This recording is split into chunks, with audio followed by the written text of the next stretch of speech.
ازيكم يا حلوين؟ عاملين ايه؟ يا رب تكونوا بخير، وحشتوني جدا جدا. اللهم صلي وسلم وزد وبارك على سيدنا محمد وعلى آله وصحبه أجمعين. لو أول مرة تشوفوني، أنا ياسمين ودي قناتي. لو عجبكم الفيديو ما تنسونيش باللايك، تشتركوا في القناة لو لسه مش مشتركين، وكمان تفعلوا زر الجرس عشان يوصلكوا إشعار بكل فيديوهاتي. وكمان ما تنسيش الكومنت القمر اللي هتصلي بيه على الرسول. اللهم صلي وسلم وزد وبارك على سيدنا محمد وعلى آله وصحبه أجمعين. وأمانة بيني وبينك ليوم الدين، لو عليكي صلاة دلوقتي وقفي الفيديو وصلي، وبعد كده كملي مشاهدة الفيديو. وكمان فضلا وليس أمرا، أتمنى عدم تخطي الإعلانات عشان أستفيد. ويلا بينا نبدأ الفيديو ونقول بسم الله. فيديو النهاردة هنعمل خطة، يعني تقسيمة كده كويسة كده لمصروف الشهر. أنا مصروف الشهر بتاعي 2000 جنيه يا بنات، 2000 جنيه لأربع أفراد. طيب يا ياسمين، ال2000 جنيه دول شاملين إيه؟ ال2000 جنيه دول أنا باخدهم من زوجي بعد ما بنكون خلصنا كل التزاماتنا. يعني إيه التزامات يا ياسمين؟ ده طبعا مش قبض زوجي عشان تبقوا عارفين أكتر من كده. أول ما زوجي بيقبض بيجي ورقة وقلم كده، بنكتب الإيجار، الفواتير، الكهرباء، الغاز، المية، النت عشان انا بدفع نت راوتر. وبعد كده بقى بنخش بقى لو علينا التزامات، بقى علينا اقساط بندفعها، علينا جمعيات بنطلعها، عليكي اي ديون بتطلعيها كده على جنب.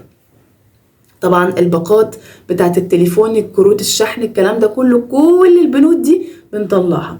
بيصفصف لنا ايه يا بنات؟ بيصفصف لنا الاكل والشرب. تمام. فانا باخد 2000 جنيه بعد ما بكون زوجي خلاص سد كل التزاماته، ببتدي اخد المصروف اهو في ايدي. انا بعمل ايه؟ انا كنت زمان ماشيه على خطه، والخطه دي بصراحه اكتشفت مع الوقت ان هي مش صح. انا كنت لما باخد المصروف كده اول الشهر يا بنات، كنت اجري اجيب خزين الشهر، اجيب الرز بتاع الشهر والسكر والزيت والبقوليات والشعريه والمكرونات والسمنه كل حاجه الشهر اللي هي الاساسيه اللي هو الخزين. وبسيب فلوس للخضار والفطار والعشاء، وكنت بجيب اللحوم برضو بالشهر.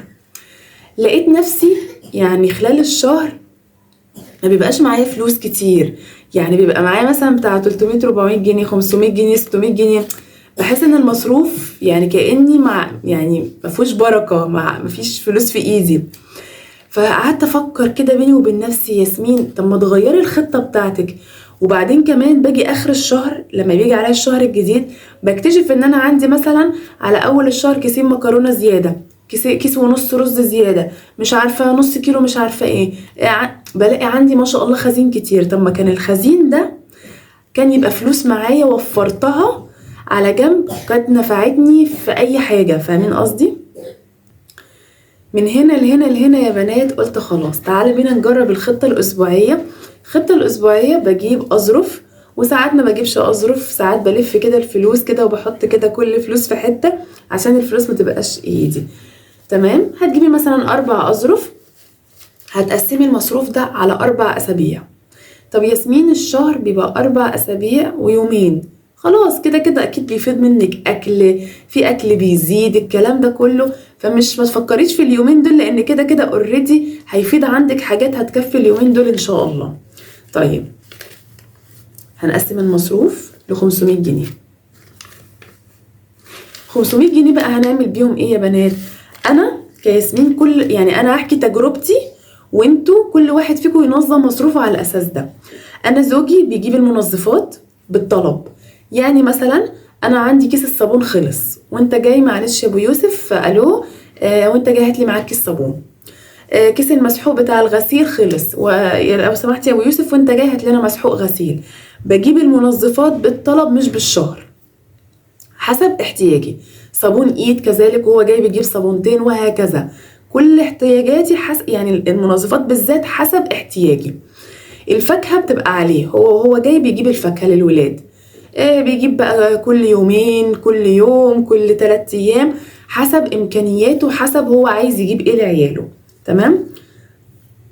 اما بالنسبة لمصروفي ده بيبقى لبنود الاكل والشرب بس، زي اللحوم، زي الخزين، زي الخضار، فطار وعشاء، كل ده من مصروف ده. ماشي. طيب انا انا 500 جنيه دي بعمل بيها ايه يا بنات؟ اول حاجه بمسكهم، ما بروحش السوق بالفلوس دي كلها ابدا. اللي متابع ياسمين صح يعرف ان ياسمين ما بتنزلش بالفلوس كلها. انا ممكن انزل ب 200 جنيه وساعات اقل من 200 جنيه. فاكرين مصروفي لما كان 250 جنيه في الاسبوع الشهر اللي فات؟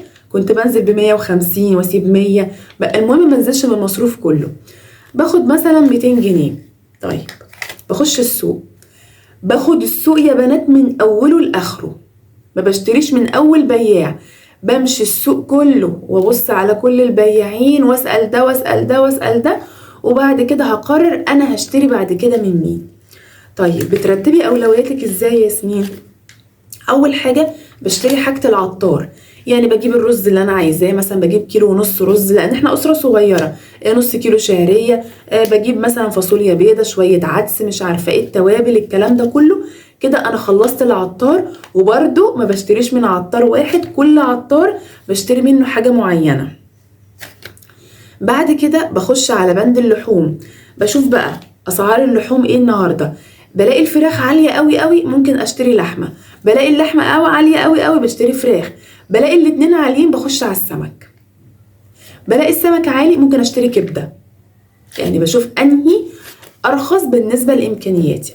المره دي في الشهر، في الاسبوع بتاعي الاولاني من الشهر، انا جبت صدر فرخه ب 60 جنيه وجبت ربع كيلو لحمه ب 65 جنيه، عشان كيلو اللحمه عندنا ب 220 جنيه. تمام. وقلت دي هوظفها بقى على 3 وجبات، وجبتين زي ما تيجي طول الاسبوع. ماشي. فده اللي انا بعمله. بعد كده بشتري بقى الخضار. طبعا خضاري الاساسي لازم اشتري بصل، اشتري طماطم، وانا اصلا بقالي فتره كده يعني مزمزقه من الطماطم ومش عايزه اشتريها، بلاقيها رخيصه بشتريها وبصلصها على جنب، بس ما بسحبش منها كتير. بكتر في الاكلات اللي ما فيهاش مثلا طماطم. زي مثلا انا بفكر اعمل اليومين دول، عايزه اجيب بطاطس واقطعها، واجيب مثلا الفراخ الصدور اللي انا عاملاها ممكن اقطعها مكعبات واشوحهم كده مع بعض واحطهم في الفرن كده مع شويه فلفل مع شويه بصل. اكتر بقى في الحاجات دي وتحبيشه البهارات ومعلقه سمنه كده محترمه، ويبقى عندك صينيه بطاطس جنب رز ابيض او رز بشعريه. مالها بقى البطاطس اللي من غير صلصه قمر وطعمها جميل وطعم الفراخ فيها، فده بقى هيغنيكي ان انت تحطي صلصه فيها. البصاره، الكشري اللي هو بالعدس الاصفر، الكشك، السمك، كل بدور على كل ما هو اكل ما فيهوش صلصه، لان الطماطم فعلا سعرها صعب قوي. بعد كده بقى بتجيبي صنفين خضار او صنف خضار، ولازم يكون عندك بقى شويه اكلات بالعيش. عندك مثلا تشتري بتنجان، تشتري مثلا بصاره اللي هو الفول المدشوش، تشتري فول للتدميس عشان الفطار. تدوري بقى على حاجات كده يعني تنفعك مثلا في اكلات بالعيش، عشان برضو الرز مش رخيص والعيش برضو مش رخيص برضو، بس للناس اللي عندها بطاقات تموين ممكن يستفادوا من البند ده. تمام. بعد كده بقى تجيبي لك ازازه زيت، تجيبي لك مثلا ب 20 جنيه سمنه تخليها عندك، عشان لو عايزه تعملي مثلا طبخه بسمنه، مثلا تطشي ملوخيه كده بالثوم، مش عارفه ايه، يبقى عندك كده سمنه. ده بقى المصروف كده نمشي بيه كده. طيب ياسمين، لقيت حاجات كتير في السوق غاليه، ما تبصيش على الغالي. لقيت الكوسه غاليه والبطاطس ارخص منها مثلا ب5 10 جنيه، هاتي البطاطس. لقيت العكس، البطاطس غاليه والكوسه ارخص منها ب3 4 5 جنيه، هاتي كوسه. الملوخيه مش قادره اقول لكم كتير